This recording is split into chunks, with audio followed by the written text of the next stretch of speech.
ہوتی, برکت نہیں آتی, کاروبار میں کوئی فائدہ نہیں ہو رہا. ارے تم نے جھوٹ بول کر سارے رحمت کے فرشتے تو دور کر دیے.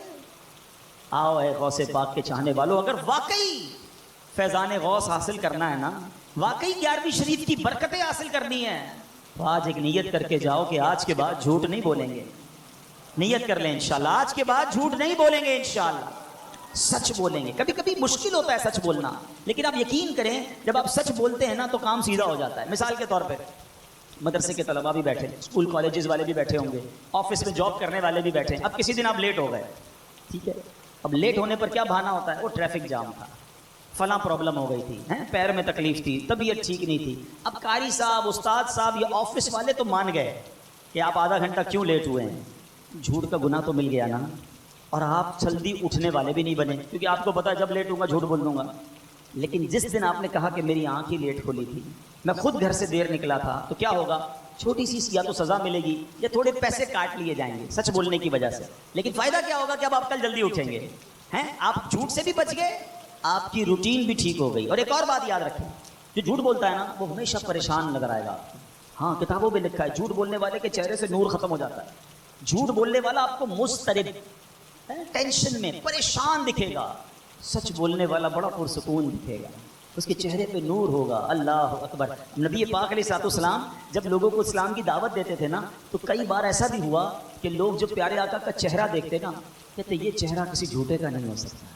ایسا چہرہ جو کہتے ہیں سچ ہی کہتے ہیں. ہاں, جو سچ بولتا ہے نا, کام, کوائٹ, پرسکون, بڑا ریلیکس ملے گا آپ کو. اور اس کی وجہ بھی ہے, ایک وجہ بھی بتا دیتا ہوں. مثال کے طور پہ جس کی عادت ہی جھوٹ بولنے کی ہے, آپ سے ملا کہاں رہتے ہیں, مثال کے طور پہ کوئی بندہ کسی غریب علاقے میں رہتا ہے, کوئی نہ کوئی ایسا علاقہ ہوگا جو غریبوں کا علاقہ ہوگا.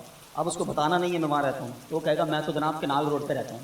اچھا, اب بتایا اس کو گھر کہیں اور ہے, راستہ بتایا, علاقہ بتایا کوئی مہنگے علاقے کا. اب ساری زندگی یاد رکھنا پڑے گا کہ اس کو میں نے ایڈریس جو نا کنال روڈ کا بتایا ہے, اب جب بھی پوچھے گا اس کو یہی بتانا پڑے گا.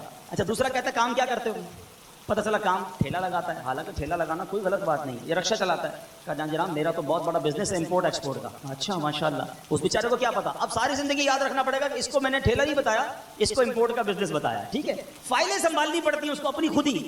وہ نہیں آفس میں جاتے ہیں 2 دن بعد, بھائی کیوں نہیں آئے, 2 دن چھٹی ہوئی, وہ نانی کا انتقال ہو گیا. حالانکہ نانی جان پہلے دنیا سے ابھی ہیں, موجود ہیں, لیکن اب ساری زندگی یاد رکھنا پڑے گا کہ آفس میں نانی مر چکی ہے. اب دوبارہ کہہ نہیں سکوں گا کہ نانی بیمار تھی. تو جو جھوٹا ہوگا نا, اس نے جھوٹ بولا ہوا ہوگا. اب جہاں جہاں اس نے جھوٹ بولا ہے, وہ ایک جھوٹ کو سنبھالنے کے لیے اس کو مزید جھوٹ بولنے پڑیں گے. سچے کو ٹینشن ہی کوئی نہیں ہے, جب پوچھے بتا دوں گا کہاں رہتا ہوں, جب پوچھے صحیح بتاؤں گا کیا کام کرتا ہوں. جو چیز اپنے بارے میں بتانی ہے سچ بتائیں نا, آپ کو ٹینشن ہی نہیں ہوگی.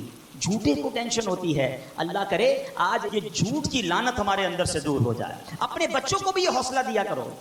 ہاں, اپنے بچوں کو کہہ دیں کہ بیٹا کوئی غلطی ہو گئی مجھے بتا دینا, جھوٹ مت بولنا. اور وہ غلطی کر کے سچ بولے نا, تو اس کو بہت زیادہ سزا مت دیں. اس کو اتنا مت ڈانٹے کہ آئندہ پھر جھوٹ بولنے لگے. اس کو اس بات کی شاباش دے کہ چلو کم از کم تم نے سچ بات تو بتائی, تاکہ بچپن سے بچہ سچا بنے. غوث اعظم کی ماں نے کہا تھا بیٹا ہر حال میں سچ بولنا. آج ہم دانستہ یا غیر دانستہ اپنے بچوں کی خود ٹریننگ کر رہے ہیں جھوٹ بولنے کی. وہ کیسے, گھر میں فون آیا کسی کا, ابو نے کہا بیٹا ذرا کہہ دو ابو سو رہے ہیں. بیٹا دیکھ رہے ابا جاگ رہے ہیں, مجھے کہہ رہے سو رہے ہیں. باہر دروازے پہ دستک ہوئی, کہا ابو گھر پہ نہیں ہے بتا کے آؤ.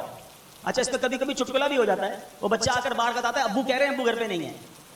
اب آپ بتائیں کہ آپ خود ہی جھوٹ بولنے کی ٹریننگ دے رہے ہیں, تو وہی بچہ بچپن میں یہ سمجھ رہا ہوتا ہے کہ جب مرضی جھوٹ بول لو. ابو بھی تو کہتے ہیں یہ نہ کرنا, خود بھی سچے بنے, اپنی اولاد کو بھی سچ سکھائیں. سچا اللہ کو پسند ہے, جھوٹا اللہ اکبر یہ اللہ کو پسند نہیں ہے. اللہ کرے کہ آج ہم اس برائی سے بچیں. اور الحمدللہ غوث اعظم کی تو باتیں اتنی ہیں, ساری رات باتیں کرتے رہیں, غوث پاک کے فضائل سناتے رہیں, آپ کے واقعات سناتے رہیں, آپ کی کرامتیں سناتے رہیں, تو ہماری راتیں تھوڑی پڑ سکتی ہیں. اللہ نے وہ مقام عطا فرمایا. 2-3 باتیں مزید غوث اعظم کے بارے میں جانتے ہیں, اور پھر بیان کو اختتام کی طرف لاتے ہیں. کہ غوث اعظم رضی اللہ تعالیٰ کی بارگاہ میں افغانستان کے ایک صوبہ ہے نیم روز, ٹھیک ہے, وہاں کا جو بادشاہ تھا نا, اس نے ایک لیٹر بھیجا اور کہا حضور میں آپ کو کوئی جاگیر کا حصہ دینا چاہتا ہوں, تحفے میں آپ کو کوئی بہت بڑی زمین دینا چاہتا ہوں. اللہ اکبر, تاکہ آپ بھی میری طرح عیش و عشرت سے رہیں. اتنے بڑے اللہ کے ولی ہیں, میں آپ کی خدمت کرنا چاہتا ہوں. دیکھو اللہ والوں کی کیا شان ہوتی ہے. بڑی جاگیر آ رہی تھی, آپ نے کیا شاندار جواب دیا.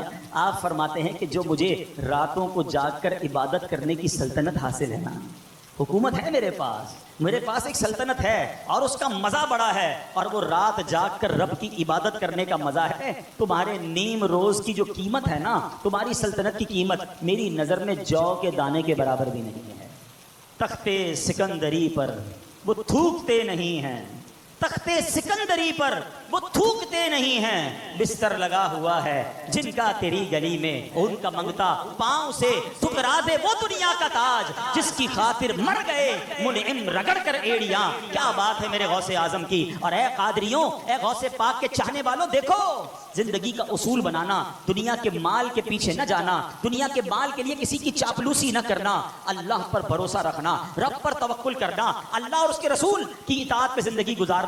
جو تمہارے نصیب میں ہے وہ تمہیں مل کر رہے گا۔ کچھ لوگ دنیا والوں کی چاپلوسی میں لگ کر اپنے دین کو برباد کرتے ہیں، علم دین ہوتے ہوئے بھی اپنے علم کو گویا بیچ آتے ہیں۔ ارے بریلی کے تاجدار نے بھی تو سکھایا تھا نا، کروں مدح اہل دول رضا، اے رضا پیسے والوں کی مدح کرو، کروں مدح اہل دول رضا، پڑے اس بلا میں میری بلا، میں گدا ہوں اپنے کریم کا، میرا دین پارائے نہ نہیں، میرا دین روٹی کا ٹکڑا نہیں ہے کہ میں اس کے لیے پیسے والوں کی مدح سرائی کروں۔ اور یہی بات غوث اعظم رضی اللہ تعالیٰ عنہ کی سیرت سے سیکھنے کو ملتی ہے۔ غوث اعظم رضی اللہ تعالیٰ عنہ نے جب درس و بیان شروع کرنا چاہا، آپ خود فرماتے ہیں کہ میں میرے بیداری کے عالم میں ظہر کی نماز سے پہلے حالت بیداری میں پیارے آقا مدینے والے مصطفیٰ صلی اللہ تعالیٰ علیہ وسلم کی زیارت نصیب ہوئی۔ آپ نے فرمایا میرے بیٹے تم واعظ و نصیحت درس و بیان کیوں نہیں کرتے؟ میں نے عرض کی حضور میں ایک عجمی شخص ہوں، آپ عربی نہیں تھے، عجمی تھے، میں عجمی شخص ہوں اور بغداد کے عربی اور ماہر لوگوں کے سامنے میں کیسے بیان کروں؟ نبی پاک علیہ السلام نے فرمایا منہ کھولو۔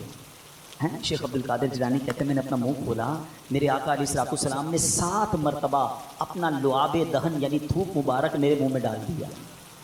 فرمایا اب واز کرو، اب نیکی کی دعوت دو۔ غوث پاک فرماتے ہیں ظہر کے بعد مجھے اسلام کے چوتھے خلیفہ امیر المومنین مولا علی شیر خدا کرم اللہ تعالی وجہ الکریم کی زیارت نصیب ہوئی۔ آپ نے میرے منہ میں 6 بار اپنا لعاب دہن ڈالا، فرمایا اب واز کرو، اللہ اکبر۔ اب غوث پاک فرماتے ہیں میں نے بیان شروع کیا۔ اب بیان کی برکتیں کیسی ظاہر ہوئی، 40 سال تک آپ بیان کرتے رہے، ہفتے میں 3 دن بیان فرماتے۔ غوث پاک بڑا علماء والا لباس پہنتے، اونچی جگہ منبر پر بیٹھ کر بیان فرماتے۔ شروع میں تھوڑے لوگ ہوتے تھے، آہستہ آہستہ ہجوم بڑھتا گیا، اب لوگ دور دراز سے گھوڑوں، خچروں، اونٹوں پر سوار ہو کر آپ کا بیان سننے آتے۔ اس وقت تقریباً 70,000 لوگوں کا اجتماع ہونا شروع ہو گیا۔ اللہ اکبر۔ اچھا غوث پاک کی ایک اور شان پتہ کیا تھی؟ 70,000 کا مجمع ہوتا تھا، سب تک آپ کی آواز پہنچ جایا کرتی تھی۔ اچھا غوث پاک کے شہزادے حضرت عبد الوہاب فرماتے ہیں غوث پاک کی محفل میں بڑے بڑے علماء اور مشائخ حاضر ہوتے تھے۔ 400 بڑے علماء تو ایسے تھے جو باقاعدہ قلم کاغذ لے کر آپ کے ارشادات لکھا کرتے، نوٹس لیا کرتے۔ کئی بار لوگ آپ کی محفل میں آ کر توبہ کرتے، کلمہ پڑھ کر مسلمان ہوتے۔ غوث پاک فرماتے ہیں میرے ہاتھ پر 5,000 سے زیادہ غیر مسلموں نے اسلام قبول کیا۔ اب یہاں پھر ہمارے لیے درس ہے۔ کئی اسلامی بھائی بیان میں درس میں جی چراتے ہیں۔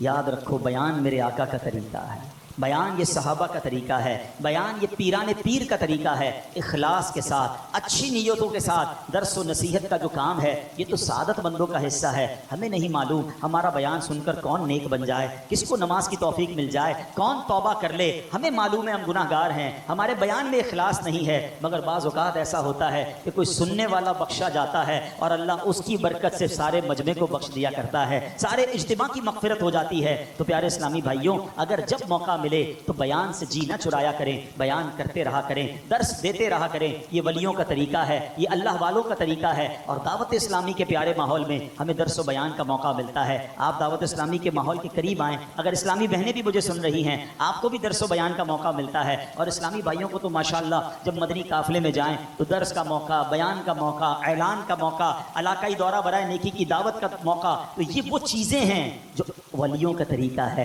جو اولیاء کا طریقہ ہے۔ اور دیکھیں نا میرے آقا کو کتنا پسند ہے بیان کرنا، اور غوث پاک کی شان تو دیکھو کہ اپنا لعاب دہن بھی انہیں عطا فرما رہے ہیں۔ تو اچھی نیتوں کے ساتھ درس و بیان کا سلسلہ بھی جاری رکھیں۔ غوث پاک رضی اللہ تعالیٰ عنہ کی سیرت کے بہت سارے پہلو ہیں، مگر آپ کی سیرت کا ایک اور بڑا کمال کا پہلو، اتنی بڑی شخصیت، اتنا جس کو کہیں کہ ولایت کا مرتبہ ہے، مگر خوف خدا کا عالم یہ تھا۔ اللہ اکبر۔ ایک بار حرم کعبہ میں آپ کو دیکھا گیا کہ آپ نے کنکریوں پر سر رکھے اور بارگاہ الہی میں عرض کی اے رب کریم مجھے بخش دے، اگر میں سزا کا حقدار ہوں تو بروز قیامت مجھے اندھا اٹھانا، کیونکہ نیکوکار لوگوں کے سامنے شرمندہ نہ ہوں۔ کون کہہ رہا ہے؟ ولیوں کے سردار کہتے ہیں یا اللہ قیامت میں مجھے شرمندگی سے بچانا، اندھا اٹھا لینا۔ اور آج ہم ہیں کوئی فکر ہی نہیں ایمان کی، آخرت کی فکر ہی نہیں ہے، گناہوں کا انبار ہے اور آنکھوں میں آنسو نہیں ہیں۔ ان کی نیکیاں کتنی، اللہ اکبر۔ غوث اعظم کی عبادتوں کے بارے میں آتا ہے 15 سال تک روزانہ رات میں قرآن پاک ختم کیا کرتے تھے۔ غوث پاک روز ایک قرآن ختم کرتے، اور قادری کہلانے والا پورا سال قرآن نہ پڑھے۔ سنو، پیران پیر روزانہ 1000 رکعت نفل پڑھا کرتے تھے، اور آج کہلاتا تو غوث پاک کا دیوانہ ہے، فرض نمازیں ہی قضا کر رہا ہو۔ پوچھو نا اپنے آپ سے ابھی کیا کر رہے ہیں؟ یہ کیسی غلامی ہے اولیاء کرام کی؟ وہ تلاوت کرنے والے، وہ سجدے کرنے والے کئی سالوں تک عشاء کے وضو سے فجر کی نماز ادا کرتے، اور ہم ہیں نہ عشاء ادا کریں نہ فجر ادا کریں۔ کیسے لوگ ہیں جن کی نمازیں قضا ہو رہی ہیں؟ مجھے بتاؤ کیسے فیضان ملے گا سیدی غوث اعظم کا اور اولیاء کرام کا؟ آج کچھ بدل کے جانا ہے، آج نیت کر کے جانا۔ اگر واقعی محبت ہے نا پیران پیر سے، اگر واقعی ان کا فیضان لینا ہے تو آج سارے نیت کریں کہ انشاءاللہ آج کے بعد ہماری کوئی نماز قضا نہیں ہوگی۔ ایسا نہیں، ایسا زوردار نعرہ لگائیں شیطان ہی ادھر سے دور بھاگ جائے۔ آج کے بعد ہماری کوئی نماز قضا نہیں ہوگی، روزانہ کچھ نہ کچھ قرآن کی تلاوت ضرور کریں گے، روزانہ انشاءاللہ ہم سنتوں پر عمل کریں گے، فلمیں ڈرامے نہیں دیکھیں گے، گانے باجے نہیں سنیں گے انشاءاللہ۔ اب نیتیں تو ہو گئی، اب اگر اپنی نیتوں پر استقامت چاہتے ہیں نا، پرماننٹ بننا چاہتے ہیں، تو اب دعوت اسلامی کے ماحول کو تھام لیجیے۔ کیا پیارا ماحول ہے، اولیاء کا فیضان دکھاتا ہے، صحابہ کا فیضان بتاتا ہے، نبیوں اور ولیوں سے محبت سکھاتا ہے، نبی پاک کی محبت کے جام پلاتا ہے۔ اس ماحول میں رہیں گے تو نیک بن جائیں گے۔ لیفٹ رائٹ ہوتے رہیں گے، ایسے دوستوں میں بیٹھیں گے جو ہمیں گناہوں میں لے جائیں گے، تو پھر کیسے نیک بنیں گے؟ تو اس ماحول سے وابستہ ہوں، ہر جمعرات اجتماع میں آئیں، مدنی قافلوں میں سفر کریں، مدنی چینل دیکھتے رہیں، انشاءاللہ ہمارے دل کی دنیا بھی بدل جائے گی۔ اللہ کریم مجھے اور آپ کو عمل کرنے کی توفیق عطا فرمائے۔ صلو علی الحبیب صلی اللہ تعالی علی محمد صلی اللہ علیہ وسلم۔